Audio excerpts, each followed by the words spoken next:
Bueno, buenas tardes a todos. Ahora sí, ya somos 17. Siempre somos algunos más, algún 20, 21 llegamos a ser. Así que espero que anden todos bien. Hoy una lluvia un poco inesperada, ¿no? Pero, pero bueno, ahí Gabriel Di Benedetto. ¿Es Gabriel o Brian? Yo estoy confundiendo a Gabriel con Brian, me parece. Bueno, Gabriel tiene poca señal de Wi-Fi. Lucas se conectó, que estaba con un tema también para conectarse, perfecto. Bueno, Gustavo también está conectado. Franco, que estimo que es Franco Velar. Si después le quieren cambiar el nombre como para que nos pueda ir ubicando. Bueno, Lina, Brian, Ariel que también estuvimos hablando un rato, y Agustín. ¿Sí? Bueno, les comentaba, la clase de hoy va a hacer referencia básicamente a esto que tengo acá en la mano. ¿Sí? Esto que tengo acá en la mano es exactamente qué cosa. Disco duro. Eso es un disco duro, un disco rígido. Ustedes me escuchan fuerte y claro, ¿no? Sí. Sí, Bien, ahora perfecto. Bueno, los discos van a ser las unidades de almacenamiento que hoy en día como que todos pensamos que todas las computadoras tienen disco rígido, pero no siempre, no siempre esto fue así. Esto del disco duro, el disco flexible, ahí estamos con el gato de Limber, perfecto. Yo tengo mi gata por ahí dando vueltas, para la próxima clase la traigo. ¿Qué cosa? Ah. Bueno, entonces les decía que el tema del disco duro no siempre estuvo presente en las computadoras.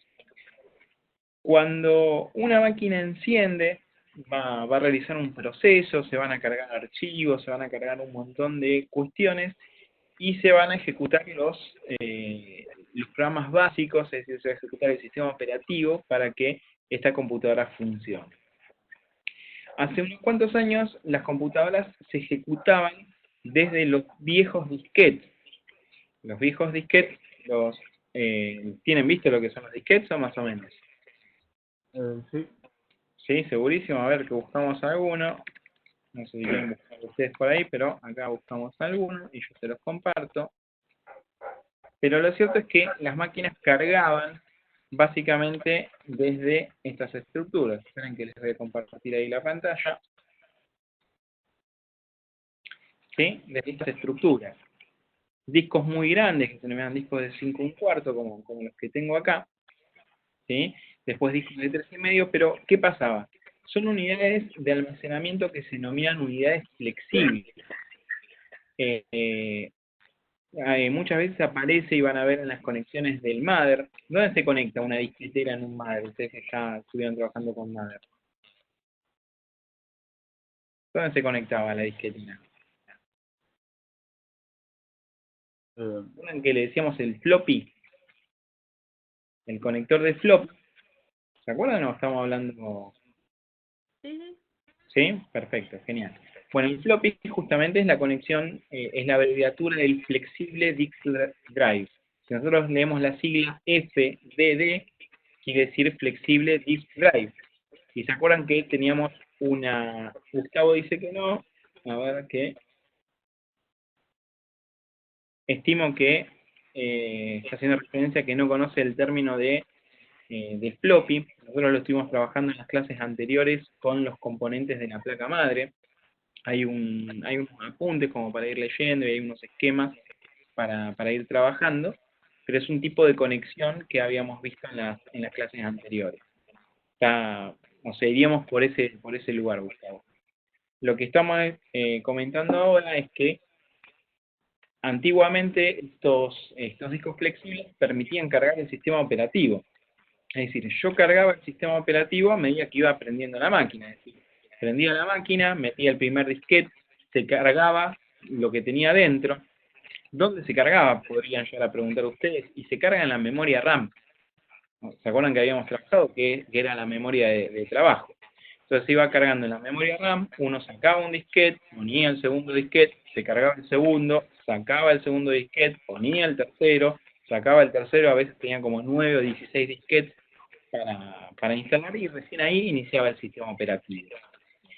Y todos los programas que se hacían en la computadora, o sea, una planilla, el listado de los alumnos, lo que a ustedes se les ocurra, se tenía que guardar después, no en la máquina, sino después en otro disco flexible, en otro disquete, para llevarlo a algún otro lugar o tenerlo guardado para usar la próxima vez que prendiera la máquina. Bueno, lo cierto es que esa tecnología se empezó a reemplazar por una unidad de almacenamiento que sea un poco más segura. ¿Por qué digo más segura? Porque estos discos flexibles, como los viejos cassettes o las viejas cintas de video, con la humedad, con el magnetismo, con distintas cuestiones, perdían la información. Entonces, ¿qué es lo que se ocurrió, qué es lo que se generó, qué se le ocurrió hacer a los ingenieros para guardar información? Justamente generar un disco duro. Un disco duro que iba a ser magnético también, pero que en vez de tener una cinta, un celuloide muy blandito, iba a empezar a tener una especie de platos como los que yo tengo acá. ¿Sí? Yo les mostré al principio este disco rígido, ¿sí? Este es el disco que les había mostrado al principio, cosa que nunca tengo que hacer, jamás, si quiero que un disco funcione, es sacarle la tapa. Es decir, este disco que yo tengo acá lo tengo para prueba, simplemente lo tengo para prueba, pero es un disco que deja de ser funcional. Es decir, nunca tenemos que abrirle la tapa a un disco porque la información se va a perder. Fíjense que este que tengo acá tiene el mismo plato que les había mostrado recién, y acá tiene las agujas que van a ir leyendo, el cabezal con agujas que va a ir leyendo sobre la superficie del plato. Esto que tengo acá también es magnético, o sea, también es magnético como las cintas flexibles, pero es un plato duro que vamos a tener acá, y de ahí viene el nombre este de disco duro, disco rígido, porque es la contraposición a lo que sería una unidad flexible. La unidad flexible era el floppy con el celuloide que se doblaba, y esto empieza a tener ya platos de metal que van a almacenar información de forma magnética. ¿Qué cosas no tendría que hacer, teniendo en cuenta que la información se guarda de forma electromagnética acá? Y nunca tendría que acercar un imán a un disco. ¿Alguna vez alguien hizo la prueba de acercar algún imán a la pantalla de la tele o algo de eso? Sí, profe. ¿Qué pasa cuando uno acerca un imán a la pantalla de una tele? Cambio de color, ¿no? Se distorsionan los colores. Exactamente, se distorsionan los colores porque justamente el haz que va hacia la pantalla se empieza a deformar.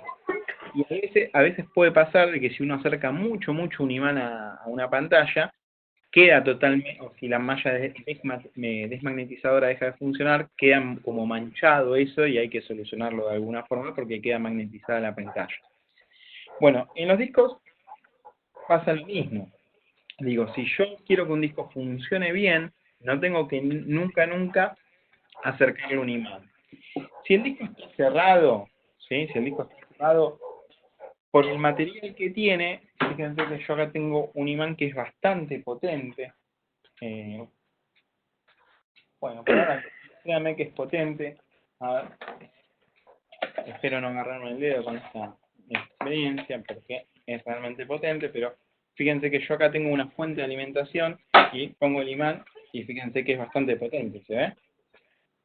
De hecho, no lo puedo sacar.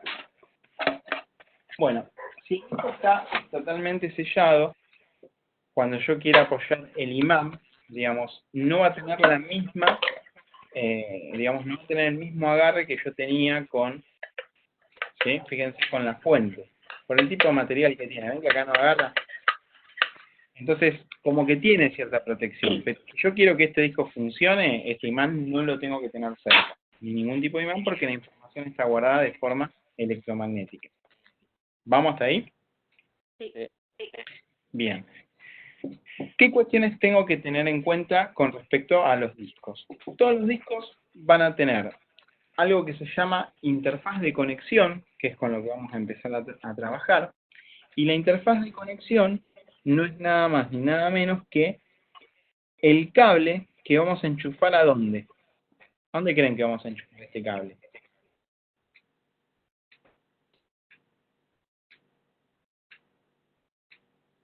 ¿Quién me da una opción? ¿Dónde podríamos enchufar este disco?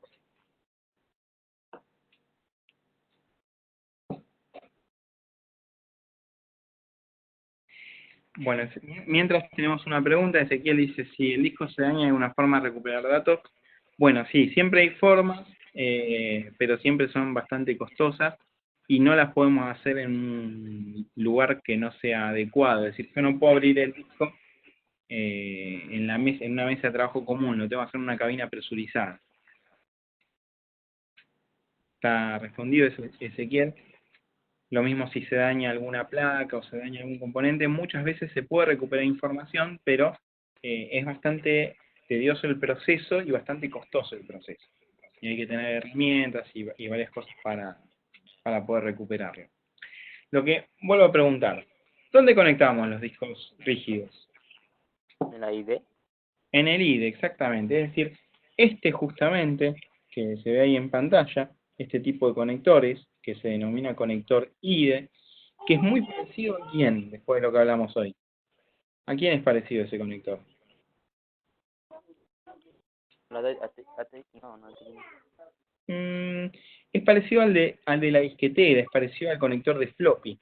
¿Se acuerdan que el conector de floppy es así, pero es un poquito más chiquito? Ah, sí, sí. ¿Sí? Es un poquito más chiquito. Si yo agarro una placa, miren que vamos a agarrar una placa. Justo estoy agarrando una que no tiene floppy, pero acá agarro una segunda que sí la tiene.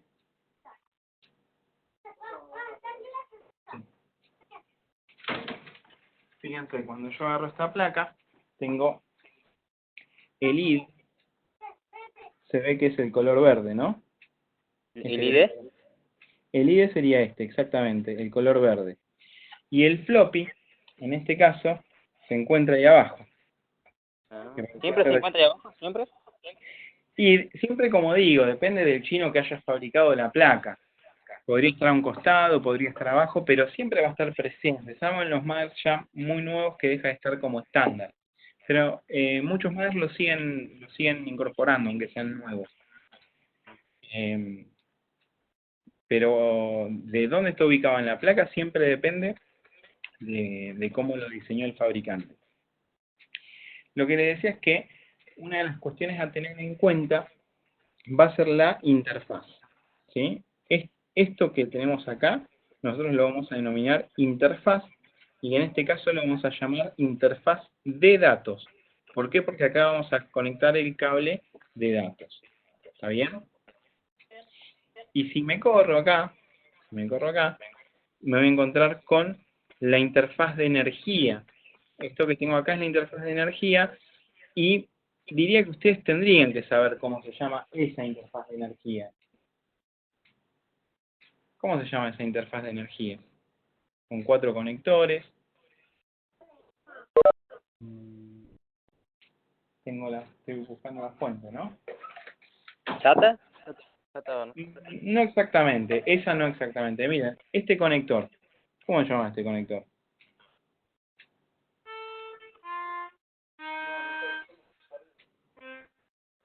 ¿ATX? No. No, Molex, ¿no? Es el Molex, exactamente. Este es el conector Molex.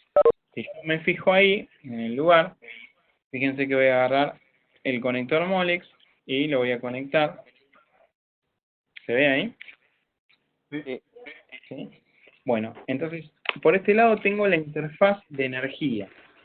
En el programa de simulación también lo tienen, para visualizar después si quieren, pero esta sería la interfaz Molex para conectar la energía, en este caso, al disco.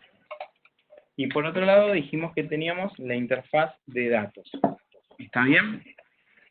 Interfaz de datos, que en este caso es una interfaz IDE, e interfaz de energía, que en este caso es una interfaz Molex. Datos para ir anotando porque son fundamentales. Ahora, fíjense, vamos a agarrar otro disco rígido, este que tengo acá, por ejemplo. Este disco que tengo acá, si miro la parte de atrás, me voy a encontrar justamente con las interfaces, ¿no? Ujú. Ahora, es igual esta interfaz, si usted así a simple vista, ¿no? Es igual esta interfaz que les estoy mostrando ahora a la interfaz que yo les mostré recién. No. No. No. A simple vista se ve bastante distinto, ¿no? Sí. ¿Sí? Vamos a mirar esta parte de acá. Bueno, lo cierto es que esta interfaz que tenemos acá es una interfaz que se conoce como interfaz SATA o serial ATA. ¿Sí? SATA o serial ATA. Así. SATA o serial ATA. ¿Está bien? Eso por si lo quieren buscar o algo la interfaz, ahí tienen cómo se escribe. Entonces, esta interfaz también va a tener una interfaz de datos y una interfaz de energía. ¿Cuál creen que va a ser la interfaz de datos? ¿La más chiquita o la más grande? Más grande. La más grande. Esta sería la interfaz de datos. Si yo agarro de vuelta la fuente, la agarré recién, fíjense que lo que voy a hacer es agarrar justamente el conector acá. ¿Sí? Este sería el conector SATA Power, como le habíamos dicho, SATA de energía o SATA de poder, y lo vamos a conectar justamente acá. Si ven ahí, lo conectamos ahí. ¿Sí? Esta sería la interfaz, la más grande sería la interfaz de energía. Ahora, en el caso de esta interfaz que tenemos acá más chiquita, ¿qué interfaz va a ser? ¿Energía? Esta es la de energía, la que tenemos conectada. Y si esta es la de energía, ¿esta cuál va a ser? La de datos. La de datos. La de datos, exactamente. Esta interfaz de datos es la que vamos a conectar con un cable hacia dónde.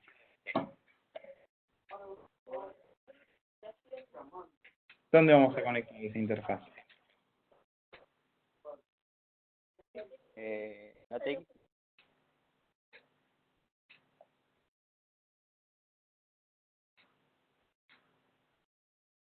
Tienen opciones, ¿eh? Pueden tirar por chat, por WhatsApp no las veo, pero... A la placa madre, perfecto, como dice Agustín. ¿Sí? Y puntualmente al conector SATA de la placa madre. Cuando nosotros tenemos una placa madre, ¿y dónde vamos a conectar ese disco? Y obviamente lo vamos a conectar a estas interfaces de acá. Es decir, miren, yo acá tengo 1, 2, 3, 4 interfaces SATA. ¿A cualquiera una? ¿A cualquiera? A cualquiera, exactamente. Bueno, vamos por partes. Lo podemos conectar a cualquiera, y si yo tengo 4 conectores SATA, quiere decir que puedo conectar hasta 4 discos rígidos como máximo. Si quisiera conectar más de 4 discos rígidos, y no voy a poder porque no tengo lugar. Y lo otro, que se estila siempre, cuando yo empiezo a mirar los conectores SATA, ustedes no lo van a ver ahí, pero yo les aseguro que tiene un número, por ejemplo, SATA 1, SATA 2, SATA 3 y SATA 4, o SATA 0, SATA 1, SATA 2 y SATA 3. Siempre el más chiquito es en el que conectamos el disco principal o si hay un solo disco conectado. Es decir, si hay un solo disco conectado, ¿lo puedo conectar en este del medio? Y sí, puede, va a funcionar, sí. Pero por lo general se estila utilizarlo en el que tenga el número más bajo. ¿Respondido eso? Sí. Bien, genial. Bueno, hasta ahí más o menos vamos. Entonces, Profe, sí, una pregunta. Yo tengo acá un disco duro y tiene otra entrada ahí. Que son 3 pines, no sé si se ve. a ver, No, 4, perdón. no se ve exactamente. El disco parece ser un disco de notebook como este que yo tengo acá. ¿Puede ser? No, es de una... todo en uno. Es una todo en uno. ¿Y qué tamaño tiene? A ver, ¿lo puedes volver a mostrar? Es chiquitito. Es chiquitito. Ponelo así, como yo lo estoy poniendo. Así de No costado. lo estaré viendo. ¿Cómo? Se cortó ahí, Celina. Ahí está. Perfecto, ahí. Y ahora mostrarlo atrás, de donde estaría la interfaz. De lo que me mostraste primero. Perfecto. Eso que tenés ahí atrás es la interfaz. Fíjate, a ver si te coincide con esto. Fíjate si podés ponerlo como yo ahí. No lo estaría visualizando. Sí, ahí está. Perfecto. Miren, Celina, se nota que, Celina, fíjate si puedes tocar este que sería tu interfaz de datos, el más chiquitito. Es ese. Se nota que el de Celina es la interfaz de datos y el de al lado, este sería la interfaz de energía. Exactamente. Es exactamente igual al de una notebook. Lo que vos estás visualizando, o lo que por ahí Selena visualizó, es que al lado tenemos unos pines, unos conectores. ¿Se llegan a ver ahí estos ahí? Sí. ¿Cómo? No son Molex eso, ¿eh? Fíjense que este disco también los tiene. ¿Los ven acá? Sí, profe. O sea, tengo interfaz de energía y tengo interfaz de datos y acá tengo estos pines. Y el otro también lo tiene, y con el otro se va a ver un poco más claro. Fíjense que tenía la interfaz de datos, que es larga, la interfaz de energía, que es la Molex, y entre medio tenemos esos pines. ¿Los llegan a ver ahí? Sí. Sí. Y fíjense que si yo agarro esto que tengo ahí, lo vamos a sacar, ¿sí? Si yo lo saco y lo muestro ahí, ¿qué es lo que les estoy mostrando? ¿Un jumper? Un jumper, exactamente. Lo habíamos visto como componente electrónico. El jumper sirve justamente para hacer configuraciones. Es decir, o sea, según el lugar donde lo ponga, me va a permitir configurar ciertas cosas. Después vamos a ver qué configuraciones, pero esto no sería una interfaz de conexión, sino que serían pines de configuración. Los 4 que vos tenés ahí atrás, si vos le colocás algún jumper o algo, seguramente van a ser o alguna, digamos, o alguna configuración, o si lo haces mal, podés llegar a quemar el disco. ¿Sí? Por eso hay que mirar qué es lo que vamos a configurar, que serían estos 4. ¿Se ve claro ahí que tengo esta interfaz que tengo con el dedo? Sería la interfaz de energía o de corriente. Esta interfaz sería la interfaz de datos y estos serían pines de configuración. Que de hecho en estos discos va con un jumper un poquito más chiquito, no yo un jumper común. Entonces, vamos a poner, digamos, en claro un poco lo que trabajamos acá. Franco metido BIF. Bueno, Profe, sí, ¿el conector de energía dónde iba? el conector de energía en este tipo de discos, que es una interfaz SATA o serial ATA, el conector de energía va en el más grande. Siempre el más grande, ¿no? Siempre en el más grande, no hay chance de que lo pongas, porque es el SATA Power. Después fíjate en los conectores de la fuente cuál es el SATA Power y no tenés forma de conectarlo en otro lugar. Hay algo que es hiper importante y no lo comparé, eso habla muy mal de esto. A ver si lo puedo solucionar en este momento. Si no, se los voy a contar.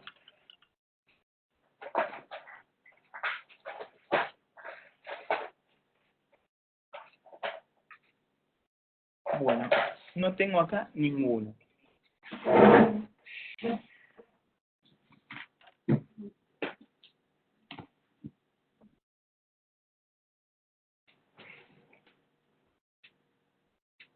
A ver si acá me lo puedo encontrar.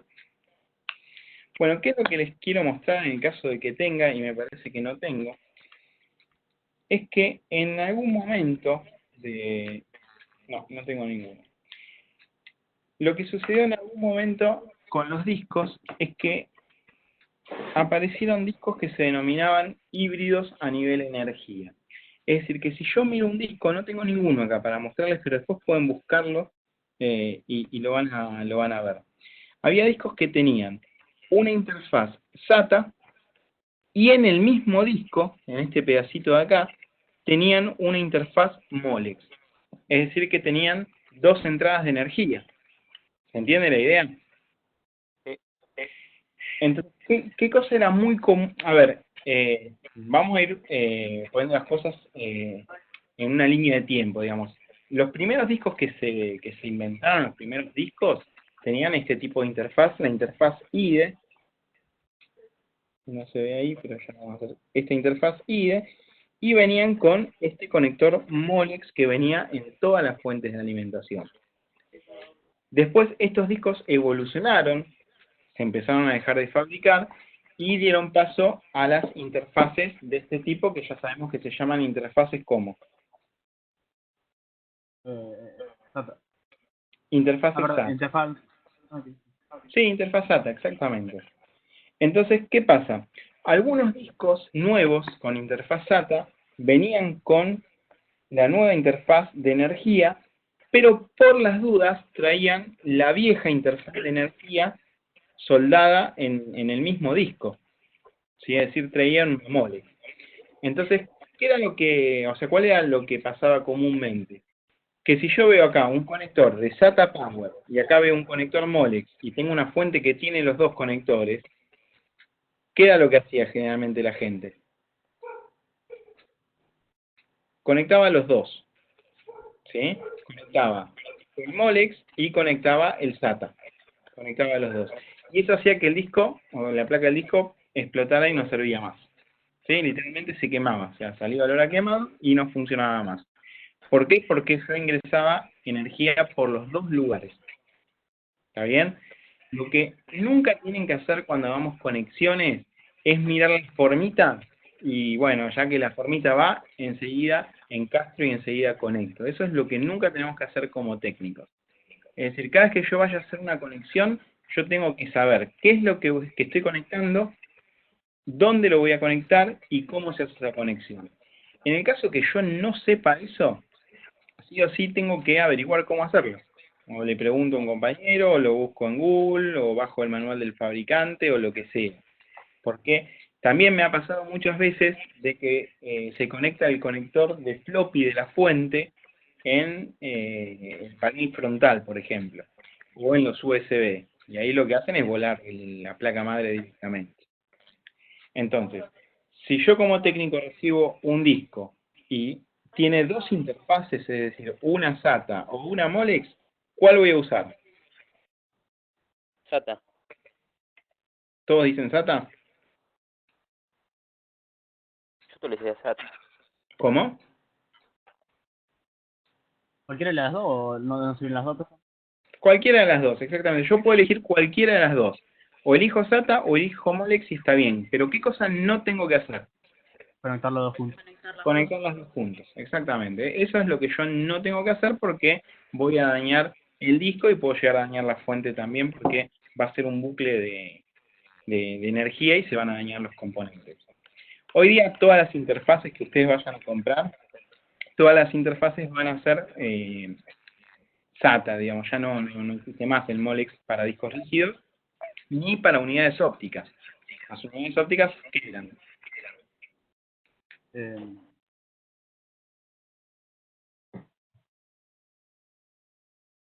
Las lectoras, lectograbadora de CD o lectograbadora de DVD, lectograbadora de Blu-ray, eso es lo que vamos a denominar unidades ópticas que llevan exactamente las mismas interfaces que los discos rígidos.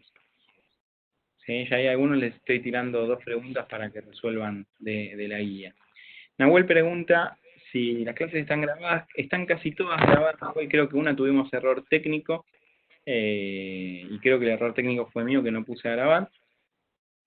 Y sí están disponibles en Classroom. En Classroom pueden ver el link y la contraseña para poder visualizarla.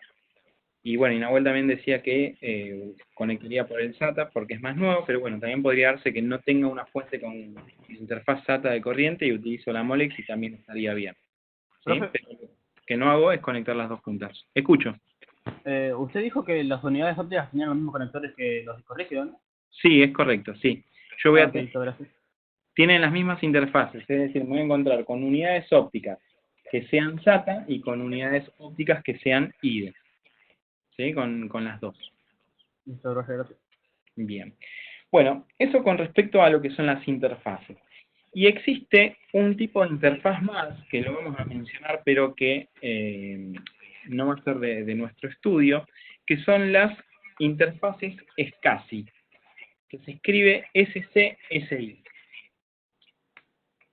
Son unas interfaces, esperen que ahora se los voy a poner para que ustedes lo visualicen. Vamos a compartir la pantalla.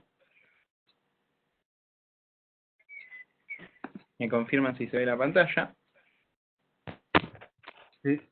¿Sí? Sí. Bueno, estas son las interfaces SCSI que hay de varios tipos. Vamos a poner discos SCSI. A mí no se me ve la pantalla. Ahora sí. ¿Sí? Perfecto. Bien. Acá tenemos algunos discos SCSI y que tienen, fíjense, a ver si podemos visualizar un poco este. A ver si lo podemos descargar, un poco más si lo podemos agrandar un poquito. Esto, a ver, vamos a guardarlo. Descarga, no se descarga. Guarda, ahí. Genial. A ver si se ve. ¿Se visualiza ahí la imagen más grande? Sí. Sí. ¿Sí? Bueno, vamos a agrandar todavía un poco más. Miren, esta interfaz que tengo acá, ¿sí? Es una. Y esta interfaz que tengo acá es otra que pareciera ser medianamente conocida, ¿sí? Esta que yo digo que es medianamente conocida, la que tengo acá la cruz, ¿a qué les parece o a qué les suena? A la mole. A la Molex, ¿sí? Entonces, esta interfaz Molex va a ser una interfaz de datos o de energía.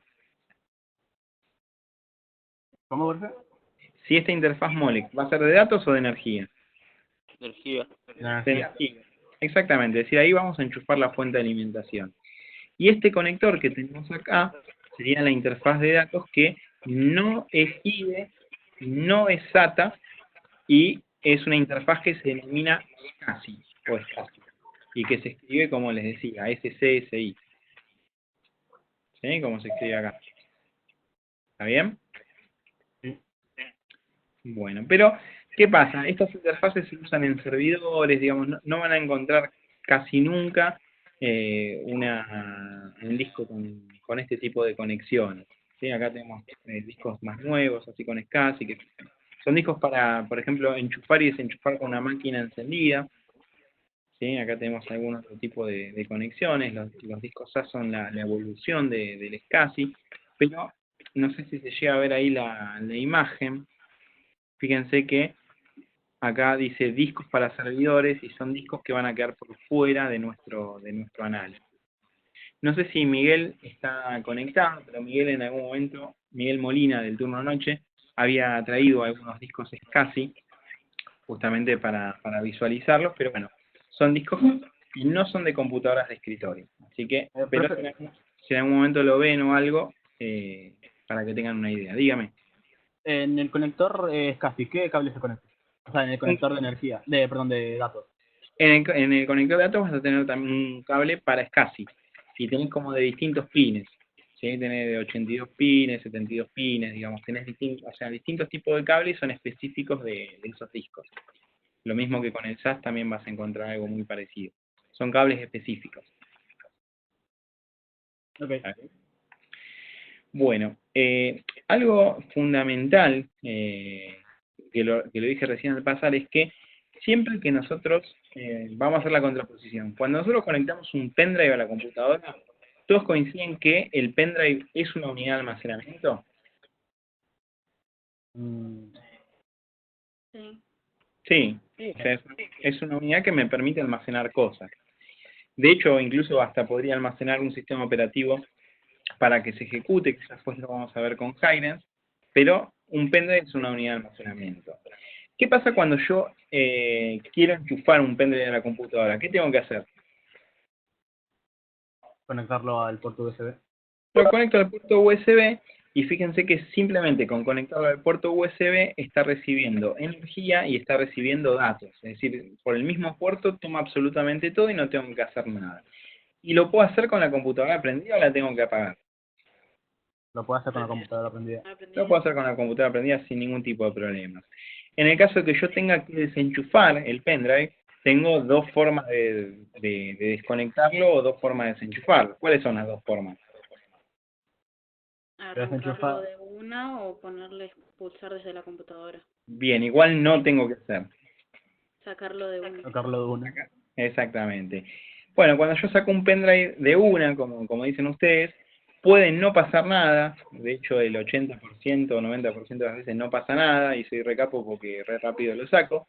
Pero muchas veces en el 10% puede pasar de que o un archivo quede inutilizado o que el mismo pendrive quede inutilizado y después le diga, este pendrive no tiene formato, desea darle formato.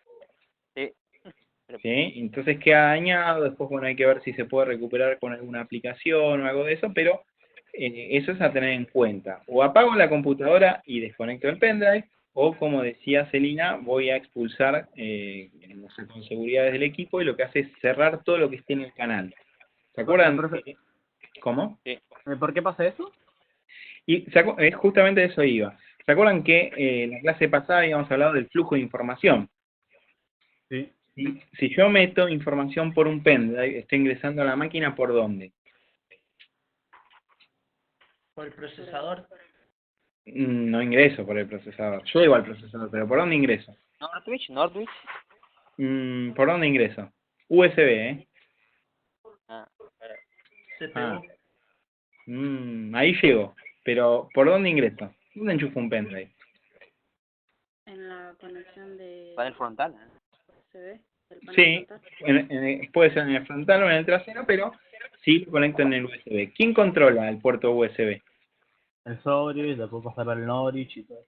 Exactamente, lo controla el Sobrich, es decir, miren, yo acá tengo un Mac, lo voy a conectar acá en el puerto USB, después la información va a ir al Sobrich, del Sobrich que tengo acá va a ir al Norwich que tengo acá, y del Norwich ¿a dónde va? Al procesador. Al procesador, acá arriba, ¿no? Ujú. Bueno, y ahí lo que pasa es, se guarda la ejecución ¿en dónde? La memoria RAM. En la memoria. En la memoria RAM y el procesador decide qué hacer. Bueno, si yo tengo abierto el archivo en todo este circuito y yo lo saco a lo bestia, ¿sí? Porque soy recapo y estoy muy apurado y tengo que ir a jugar al LOL, podría pasar de que los datos quedan entre medio de ese circuito. Entonces Windows a veces se aviva un poco y dice, este medio nabo va a desenchufar, así que por las dudas tratamos de cerrar el archivo y toda esta cuestión. Pero a veces no. Entonces se puede llegar a dañar la estructura de software y por eso no va a funcionar después. Entonces es algo que deberían evitar hacerlo, sobre todo si tienen un pendrive con información que sea importante. Básicamente eso. Después, si estamos apurados, yo un montón de veces, a veces lo desenchufo porque tengo que ir a jugar al LOL y se me hace tarde. Pero bueno, eso es por ese lado. Y después, lo que les decía es que esta actividad de enchufar y desenchufar esta unidad de almacenamiento que es el pendrive con la máquina encendida es algo que es posible y que está bien, se puede hacer. ¿Qué cosa yo nunca tengo que enchufar y desenchufar prendido? ¿El Es SATA Power? un disco rígido. Ah, Es decir, el disco, yo no lo... Usted me decía, pero ¿cómo hago para enchufar y desenchufar un disco prendido? Bueno, se puede hacer, ¿sí? Podría tener una máquina de escritorio que no tenga tapa, ¿sí? Podría tener una máquina de escritorio que no tenga tapa, entonces lo enchufo y lo desenchufo. Esa es una opción que podría llegar a hacer. Tengo que sacarle la tapa, un montón de cosas. Pero también, y esto es importantísimo, podría estar trabajando con una notebook. Y en la notebook, la mayoría de las notebooks trabajan con batería, ¿o no? sí. Y la batería, a pesar de que es una batería de 24 volts o de lo que sea, alimenta todo el circuito de la notebook. Entonces, si yo empiezo a manipular un disco y sin querer enciendo la máquina porque está con batería o no desenchufé la batería, tengo que tener cuidado porque lo que puedo hacer es dañar justamente la interfaz del disco, es decir, esta placa que tiene la interfaz del disco, si yo lo enchufo y lo desenchufo con tensión, es decir, con una batería de notebook o con la computadora, puedo llegar a ver que se hace una chispa acá y el disco después no enciende más. ¿Y cómo pasó eso? O sea, ¿cómo se fue? Y porque estuve manipulando de una forma incorrecta la computadora. Pero hago una pregunta. Si yo tengo, ponemos la computadora, una netbook, y está cargando y no tiene batería, poner, ¿no? Y sí o sí depende del cargador. Y yo la desenchufo y se apaga. ¿Se puede dañar el disco? Vamos de vuelta, a ver, pará. Vos tenés una notebook que estás cargando y la batería Sí. funciona, decir, Y, o sea que si yo la apago de golpe la computadora, ¿se puede llegar a dañar el disco? sí, eso también. Ese ruido que está haciendo el sistema es muy parecido a un ruido a un disco dañado, no sé si está, pero es un acople. Ese ruido, ¿escucharon? Sí. Sí, se escucha ese sonido. Bueno, ese sonido, cuando un disco está, alguien lo hizo sin querer, pero cuando un disco está dañado hace ese tipo de ruido más o menos parecido a un brillo o una cuestión así. Nahuel preguntó ahí, ¿no? Creo que sí. Bueno, Nahuel, ¿qué pasa cuando un disco está funcionando? ¿Sí? Cuando un disco está funcionando, esto está girando a muchas revoluciones por minuto y ahora lo estoy haciendo girar y estoy escuchando el disco, que hace un ruido parecido al que hicieron ustedes. Ah, sí, sí. Estas agujas están, digamos, por encima de la superficie, pero el disco está girando y las agujas no lo tocan. Las agujas no lo tocan. Ahora, cuando yo le pido al disco, a la computadora que busque algo en la superficie del disco, las agujas bajan un poquito a tocar el plato justamente para leer información. Cuando yo desconecto así a lo bestia la corriente, o se apaga o se corta la luz o pasa algo, muchas veces estas agujas pegan, o sea, dan un golpe en la superficie del disco. Y empiezan a dejar marcas y empieza a generar algún tipo de error. Todos los discos de la actualidad, absolutamente todos, tienen cierta protección de que cuando detectan o un corte de corriente o cuando detectan un golpe, sobre todo en los notebooks, vieron que a veces uno anda con el notebook para un lado y para otro, bueno, ya los discos tienen una protección que cuando detectan movimiento, separan las agujas y no dejan, digamos, leer información hasta que justamente se estabilice el equipo. Pero físicamente, fíjate que lo puede dañar. Cuando yo corto la luz de golpe, esta aguja que está ahí, ¿sí? Que está sobre el disco, a ver si se ve por ahí, esa aguja que se ve ahí, lo que va a hacer es pegar sobre el disco, ¿sí? Entonces puede llegar a generar digamos, un daño físico en la superficie. ¿Está contestado? Sí, no, el micrófono no hay problema, ¿verdad? Porque hace un ruido bastante parecido cuando un disco está dañado. Y lo que estábamos cerrando era la idea esta, que cuando yo trabajo con un disco, lo que tengo que tener en cuenta es nunca jamás trabajarlo con la máquina encendida. O sea, apago la máquina, enchufo, prendo la máquina, si lo quiero desconectar, apago la máquina, desenchufo y vuelvo a probar otro disco. ¿Está bien? Sí. Bueno. Y las últimas dos ideas para trabajar hoy, que es la presentación o la introducción.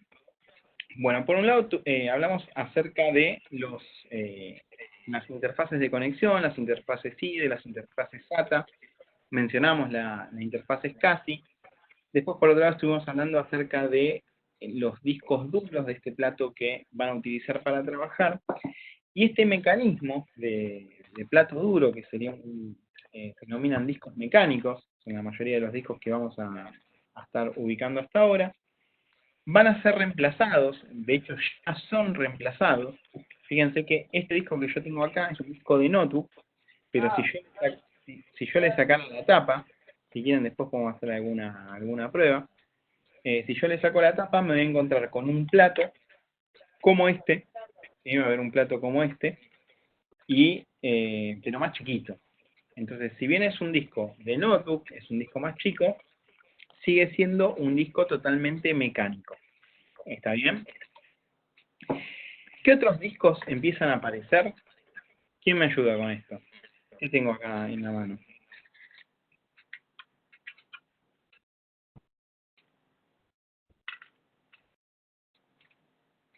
Si yo lo miro así, a ver, ahí, ustedes me van a decir, ¿este es un disco de qué tipo? SATA. Es un disco SATA. Y tiene el SATA de datos, tiene el SATA de power, es un disco SATA. Ahora, si yo desarmara este disco, que esto no lo voy a hacer, si yo desarmara este disco, me voy a encontrar con que adentro del disco no tengo ninguna parte mecánica. Estos discos, a ver si ahí alguien escribió, no. Este tipo de discos son los tipos de discos que se conocen como discos SSD o discos sólidos. Un disco sólido se caracteriza por no tener un plato, por no tener un mecanismo, no tener un cabezal, no tener una aguja, sino que simplemente va a tener una placa y va a tener un chip exactamente igual a como tienen los pendrives o exactamente igual a como tienen las memorias RAM. Si yo agarro una memoria, como esta que tengo acá, ¿sí? Y me fijo acá, tengo un chip, que se denomina también como. ¿Cómo se denomina a esto que tengo acá en negro, cuadrado y con muchas patas? Que empieza con circuito y termina con integrado. Integrado. Circuito integrado, ¿sí? Entonces yo, si desarmo este disco, que tiene una interfaz SATA, dentro me voy a encontrar con algo muy parecido a esta memoria. Es decir, una pequeña plaquita, de hecho si yo lo levanto, esto no pesa absolutamente nada en comparativa con esto, y mucho más en comparativa con esto, ¿sí? Esto se lo tiro en la cabeza a alguien y lo va a lastimar, y esto le va a doler un poquito más, ¿no? Digamos, no pesa casi nada. Entonces, estos son los nuevos discos sólidos que tienen como ventaja ser muchísimo, pero muchísimo más rápidos. En un rato les voy a mandar, cuando terminemos la clase, un video de... Es una publicidad igual, no se crean todo lo que dice la publicidad, pero una comparativa que hace Kingston entre disco mecánico y disco sólido. Cuando yo tengo un disco sólido, la computadora arranca en unos segundos y no tarda en llegar al escritorio. Y lo que puedo hacer es que una computadora que tiene unos cuantos años, al ponerle un disco sólido, empiece a funcionar bastante más rápido, bastante más holgada. Y una cosa más que les voy a mostrar. Un segundo.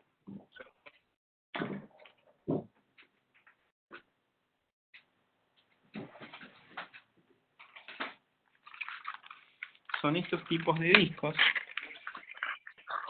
Fíjense, si yo desarmo el disco que les mostré recién, que es este, adentro me voy a encontrar con algo bastante parecido a esto.